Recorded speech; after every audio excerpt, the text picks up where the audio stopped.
Yeshi ndagira ngo mbabwire ubu rero ko mubaye ingabo z'igihugu ko nyakubahwa perezida wa repubulika abahaye ubwo burenganzira. Cyita igisirikare cy'u Rwanda, bamwe baracyita igisoda cy'u Rwanda, abandi bacyite les forces d'armée rwandaises, abandi bacyite Rwanda Defense Force. Ni igisirikare karundura kimaze kwandika amateka kuri uyu mugabane bitewe n'ibikorwa gikora kugarura amahoro aho yabuze ndetse n'ibindi bitandukanye.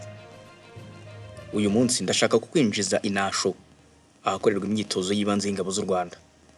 Ingabo z'u Rwanda RDF, itegeko rizishyiraho ikava kuri APR, Armée Patriotique Rwandais, bikitwa RDF cyangwa se les forces armées rwandais, Rwanda Defense Force.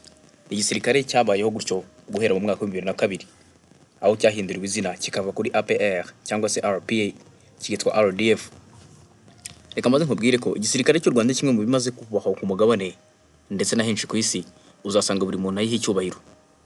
Ubushakashatsi bwagiye bukorwa n'urwego rw'igihugu rushinzwe imiyoborere RGB rwakunze kugaragaza ko RDF ari iyo security apparatus cyangwa se urwego rw'igisirikare cyangwa se urwego rw'umutekano rukunzwe n'abanyarwanda bagera kuri 99%. Iryo shema ni shesha, ariko si ikintu gipfa kwizana ko bisaba ibitambo haba mu maraso ndetse no mu bindi bitandukanye. Kugira ngo igisirikare kibe cy'umwuga bisaba byinshi, ariko bikabanzirizwa na discipline ndetse no kugura ibikoresho bikomeye bizatuma igisirikare cyubahwa ndetse kikabasha kuzuza inshingano zacyo zo kurinda igihugu.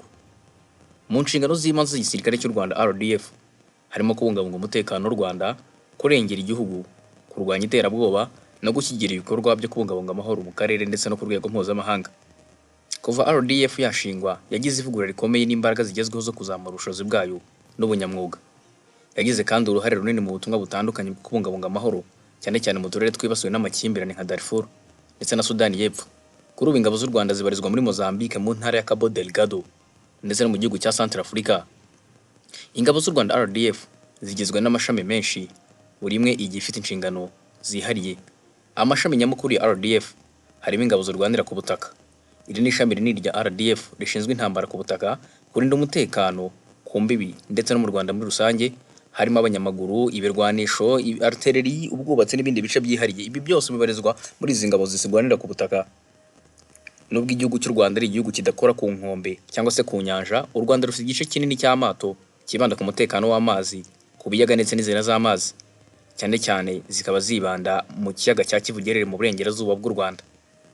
Igisirikare cy'u Rwanda kandi gifite ingabo zirwanira mu kirere n'ishami rishinzwe ibikorwa byo mu kirere birimo kurinda ikirere, gushakisha, gutwara no gutanga inkunga ku kirere ku ngabo zirwanira ku butaka. Ibi nizo cyangwa se n'izindi zo branche zigize igisirikare cy'u Rwanda RDF. RDF kandi ifite ingabo zidasanzwe, Special Forces. Iyi ni imitwe yihariye yatojwe kurwana ndetse n'ibikorwa bidasanzwe, harimo kurwanya iterabwoba, gutabara ingwate n'ibindi bikorwa by'akaga gakomeye aho bashobora kwifashishwa. Aya mashami akorera hamwe kugira ngo umutekano w'u Rwanda kandi bishobore gufatanya mu bikorwa bikenewe. Byongeye kandi RDF ishobora kugira andi mashami y'ingoboka nk'ibikoresho, ubuvuzi n'itumanaho kugira ngo byoroheze imikorere yayo neza. Aha niho ngiye guhita nkwerekeza inasho nkaguha umwanya ugakurikirana iyi video yerekana uburyo ingabo z'u Rwanda zikora imyitozo ndetse n'akarasisi mbere yo kwinjizwa mu gisirikare cy'u Rwanda. Iki ni Icyegeranyo TV, mukomeze mukore subscribe, like, share na comment, ubundi dukomeze tubane, mukomeze mukurikira ibiganiro byacu bitandukanye, turi kumwe.